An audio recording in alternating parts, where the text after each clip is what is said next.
ஆண்டவர் சொல்றாரு, கடந்த கால எந்த தவறையும் கர்த்தர் நினைக்கிறது இல்லை. கடந்த கால தவறையே பார்த்துட்டு இருக்கிறவர் இல்லை. அதனால வந்த தண்டனையிலே அனுபவின்னு சொல்றவர் இல்லை. அதிலிருந்து உன்னை தூக்கி எடுத்து மறுபடியும் உன்னை ஆஸ்வதிக்கிற தேவன். அல்லேலூயா.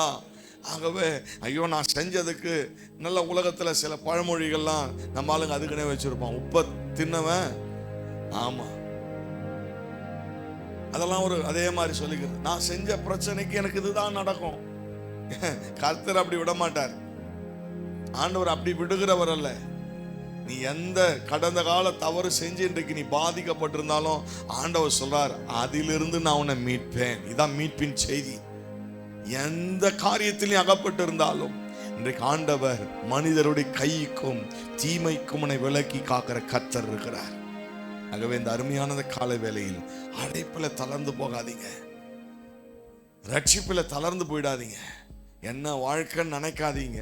இந்த ரட்சிப்புக்குள்ள உன் கையை நீ மறுபடியும் பலப்படுத்து. தேவனிடத்துல வா, நெருங்கி வா, கர்த்தரிடத்துல பேசு.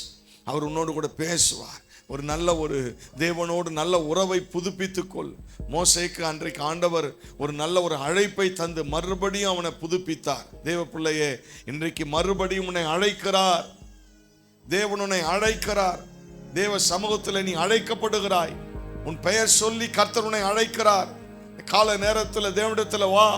மறுபடியும் இந்த இயேசுடைய சமூகத்தில், ஆண்டுடைய சமூகத்தில் நீ ஜெபிக்க ஒவ்வொரு நாளும் பிரயாசம் எடு. ஒவ்வொரு நாளும் தேவனுடைய பாதத்தில் வா. அவனுடைய வாழ்க்கையை ஒப்பு கொடுத்து பார். ஆண்டவர் எதற்கு உன்னை அழைத்தாரோ அதிலே தேவன் நிச்சயம் உன்னை உயர்த்துவார். ஆகவே உன் தளர்ந்து போன உன் அழைப்பை நீ இன்றைக்கு அதிலிருந்து வெளியே வந்து ஆண்டவர் எதற்கு உன்னை அழைத்தாரோ அதற்கு நீ உன்னை ஒப்பு கொடு. எந்த காரியத்துக்காக தேவன் உன்னை அழைத்திருக்கிறார்? இங்க இருக்கிற அநேகருக்கு தெரியும், கர்த்தரை இந்த நோக்கத்துக்காக அழைச்சார் அப்படின்றவங்களாம் கரங்களை உயர்த்துங்க பார்க்கலாமே. அல்லேலூயா. ஆண்டவர் உங்களோடு பேசி இருக்கிறாரா? எதற்காக உன்னை அழைத்தாரோ, எதற்காக உன்னை ரட்சித்தாரோ தேவன் அதை நிறைவேற்ற வல்லவராய் இருக்கிறார். அல்லேலூயா.